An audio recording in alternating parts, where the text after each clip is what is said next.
আমরা আইনি পথেও তোমাকে আটকাতে পারতাম, কিন্তু করিনি। তোমার সিদ্ধান্তকে আমরা মর্যাদা দিয়েছি। বাবিনও সেরকম কোনো পদক্ষেপ নেয়নি, ও রাজি হয়ে গেছে। তুমি যা বলেছো ও ঠান্ডা মাথায় তাতেই রাজি হয়ে গেছে। ওর ভালো লাগুক বা না লাগুক, ও কিন্তু তোমার সমস্ত কথা মেনে নিয়েছে। এই যে মানুষটা তোমার পাশে দাঁড়িয়ে আছে বাবিন, কি মনে করো ওকে? এত তুচ্ছ, এত অবহেলার পাত্র একটা মানুষ যে তুমি যা ইচ্ছে তাই করে যাবে সারা জীবন, আর সে মুখ বুঝে সমস্তটা মেনে নেবে? নিজেকে একবার ওর জায়গায় দাঁড় করাও না। নিজে একবার ওর জায়গায় দাঁড় করিয়ে ভাবো যে তোমার সঙ্গে এই ঘটনাগুলোই ঘটানো হলো, এরকম ব্যবহারগুলোই করা হলো অন্য একটা পক্ষ থেকে। তুমি পারতে সমস্তটা মুখ বুঝে মেনে নিতে বাবিনের মতো? পারতে ক্ষমা করে দিতে? নিজেই বলো। দেখো পটকা, আমি মন থেকে রাজি হয়েছি। একবার যখন রাজি হয়ে গেছি তখন এই কথাগুলো আর আলোচনা করার কোনো মানে হয় না। বলছি, দেখো যে কথাগুলো বলে আর কোনো লাভ নেই, সেগুলো আর আমার মনে হয় না বলাই ভালো। আমাদের তো যেতেই হবে, দেরি হয়ে যাচ্ছে। হ্যাঁ, সেই ভালো। রূপাঞ্জন, তুমি চলেই যাচ্ছ, আমাদের কারোর কিচ্ছু করার নেই। আমরা জানতাম তুমি যাচ্ছ, কিন্তু তোমার মায়ের প্রবল আপত্তি আছে এটা জানতাম না।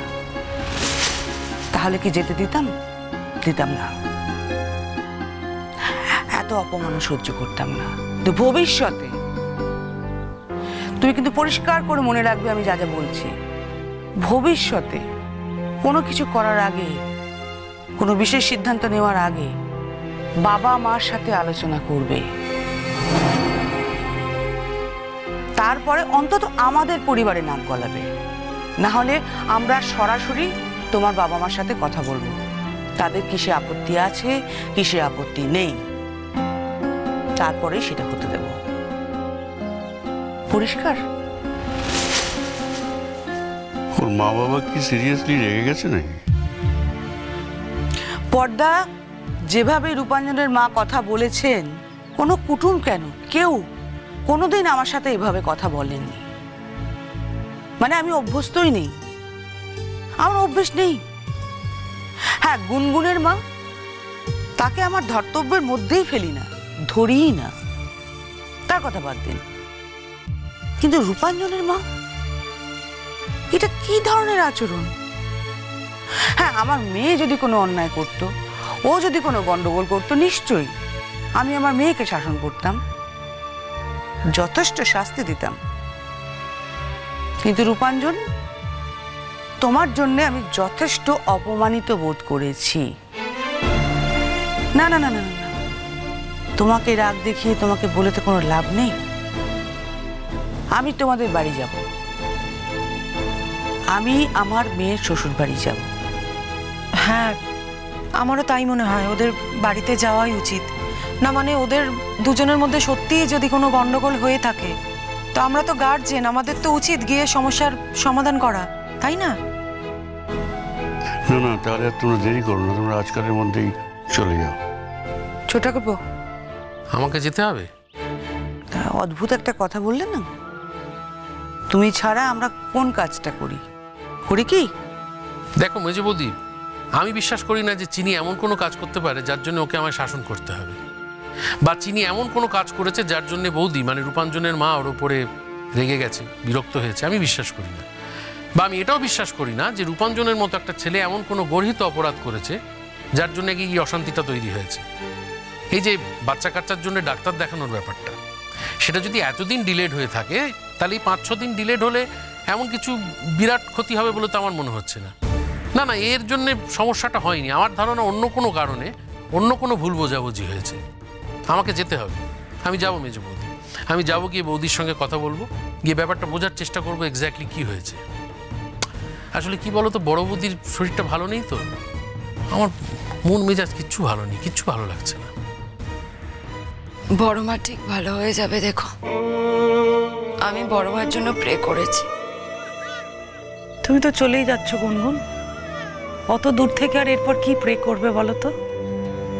আছি তো আমরা সবাই, আছি আমরা, ঠিক ভালো করে তুলতে পারবো মাকে। আর মাকে তো ভালো করতেই হবে না? মা তো এই সংসারের মেরুদণ্ড, তিনি ভালো না থাকলে গুনগুন আমরা কেউই ভালো থাকবো না। তুমি যাও, সাবধানে যাও, আর চাঁদ বাবাকে একটু সময় মতো খাইয়ে দিও। বাবিন, তুমি যাচ্ছ তো? গাড়িতে তুলে দেবে? হ্যাঁ হ্যাঁ, তো গাড়ি পর্যন্ত যাব। তুমি এয়ারপোর্ট অবধিও গেলে না? ও যে কেন গেল না সেটা যদি বুঝতে গুনগুন, তাহলে এই প্রশ্নটাই ও করতো না। তবে একদিন বুঝবে আশা করি। যাকে গুনগুন, তুমি যাও, তোমাদের দেরি হয়ে যাচ্ছে। এই যাওয়াটা বোধহয় তোমার জন্য ভালোই হলো।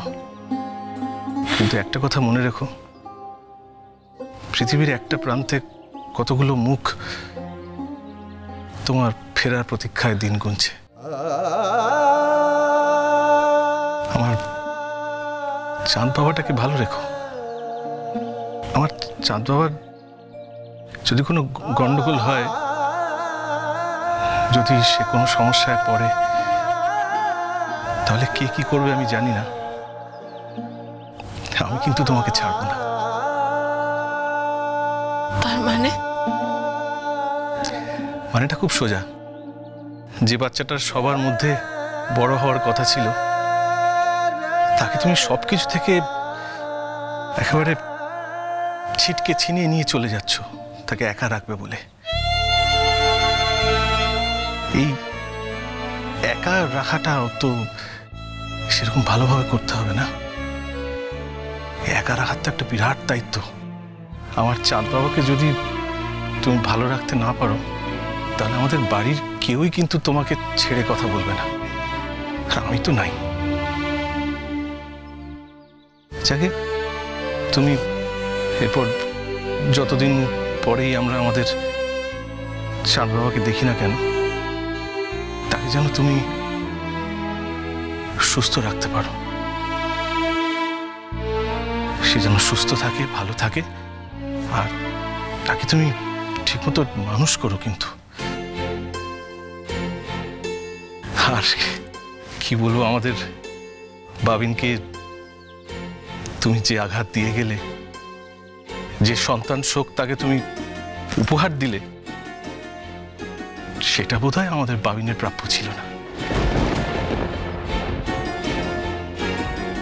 তো সেই দুঃখ, সেই আঘাত সে মাথায় তুলে নিয়েছে, এই আর কি।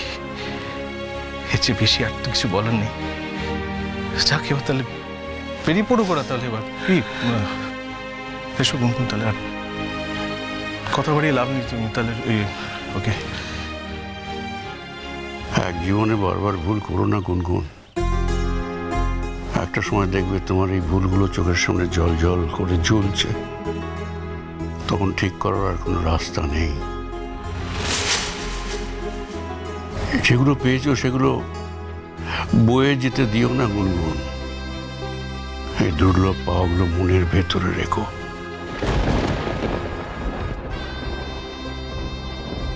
এসো।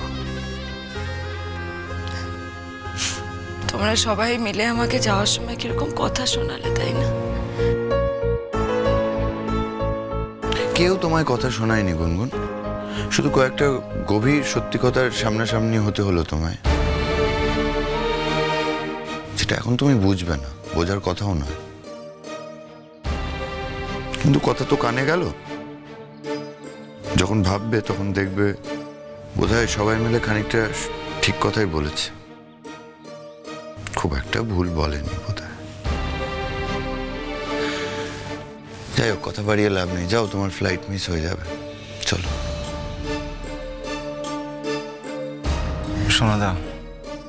সোনাদা, তুমি চিন্তা করো না। আমি গুনগুনকে ভালোভাবে পৌঁছে দিয়ে ফিরে আসবো। দেরি হয়ে যাচ্ছে, ফ্লাইট মিস হয়ে যাবে। আসছি সবাই, চলো গুনগুন। কবে ডুবে গেছে গোধূলির চরাচর, আকাশে উড়তো সোনালি ডানার চিল, হাওয়া বদলের গল্পে হাত ধরে আসছি। শব্দরা খুঁজে হারানো